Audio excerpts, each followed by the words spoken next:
it. Okay, we are on the afternoon break on the second day of questioning of the undercover police officer HN118, who, using the cover name Simon Wellings, infiltrated globalised resistance and put himself in a position to be able to report on dissent. I'm joined by Ben from Campaign Opposing Police Surveillance. We've been through quite a lot of HN118's reports this afternoon. There was one breach. We can't talk about anything that happened during the breach. Unfortunately, we don't know what is in that period of time. Maybe you have a better record of it. I know exactly what happened. It was a very short reporting restriction order relating to 2 minutes. There's one incredibly funny joke that I made in the middle of that, which I think was my best work of the day, which will now lost forever. Oh no, no, nightmare. But the rest of the time, there was a lot of his reports, a lot of detail. Yes, what do you make of it? Well, two things spring to mind. One is we only have like the rest of the afternoon now. One more session. An hour, basically. So there's what hasn't come up yet. We'll come back to that, hopefully. A few things I found funny. One was when he's asked about reporting on supposedly activists using children and old people as like human shields. And this is one of these like highlights of his operation. And he says, oh, no, I never wrote that. And then he's presented with like climate camp reports where it literally says there are 100 children under 7 and they're going to mark out the site of the new runway with the elderly or something. And oh yeah, I remember that.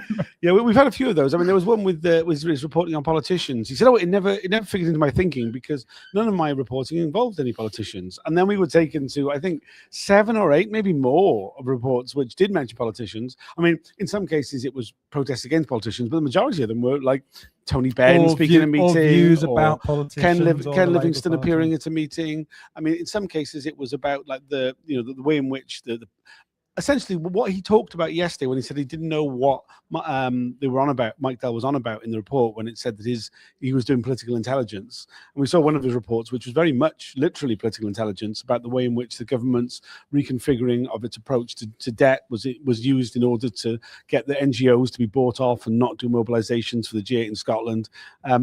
And he was like, "Oh, yeah, well, I mean, it just didn't figure into my thinking."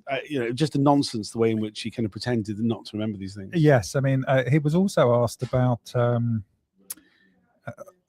what was the bit where he said, "I'm something about like I'm not going to lie," and they said no. Like he backtracked on. Yeah, I mean, there was this like he's. I forget what that bit was, but I mean, he's obviously it's been pointed out to him yesterday that he had an infection of going. To be honest, and he stopped himself from saying that essentially. Right, yeah. And so yeah, there were a couple of occasions, quite a few occasions, where he's been, I think Ramble's really good. He's been laying out these little traps consistently, like good pacing. In terms of what we haven't got to, though, we still haven't got to any of the questions. But we just had a section there which was about the SDS socials, and he was pushed on the fact that there's no discussion about sexual relationships at any of these points. We still haven't had the pointed questions to him about what he knew about the sexual relationships of NPORU officers. Yes, we did have quite a bit of stuff around like meetings that take place and things that he had heard or that had come up in those meetings. One of which was like woke me up out of my half sleepness was came back to Jim Boyling's the Fairford coaches. They're not Fairford coaches. That was the Hunt-Sab, the witness statement that he gave to Mike Schwartz. Yes. Which he was asked whether. I mean, he said Jim Boyling had long gone by then. So it's interesting that was coming back up in conversation. Well, it was used as a cautionary tale in a briefing. So it's going to be hard when it comes to the managers for them to say no, we never discussed that. I mean, to have discussed it years down the line and not have discussed it at the time would be pretty weird. Yeah, absolutely. The other one was Fairford coaches, where he contradicted the evidence of HN3 Jason Bishop from last week, saying that yes, Bishop was taken into a special meeting about the Fairford coaches, that he spoke to him after the meeting about it, because it had been happening closed. He didn't know the detail of the meeting, but he knew that's what it was and about. again, he said that this would happen quite often, that people getting pulled aside, which would again kind of contradict Jim Boyling saying, no, of course we never had a discussion about that. So yeah, he probably did. It'd be very weird not to have. Yeah, I mean, there's been I'll tell you what else is missing. Go on. This morning, I think it was this morning, there was a lot about his use of his time spent online and taking open source intelligence. He hasn't yet been asked about posting, contributing, which he has said. Okay, I'm not sure I can go there.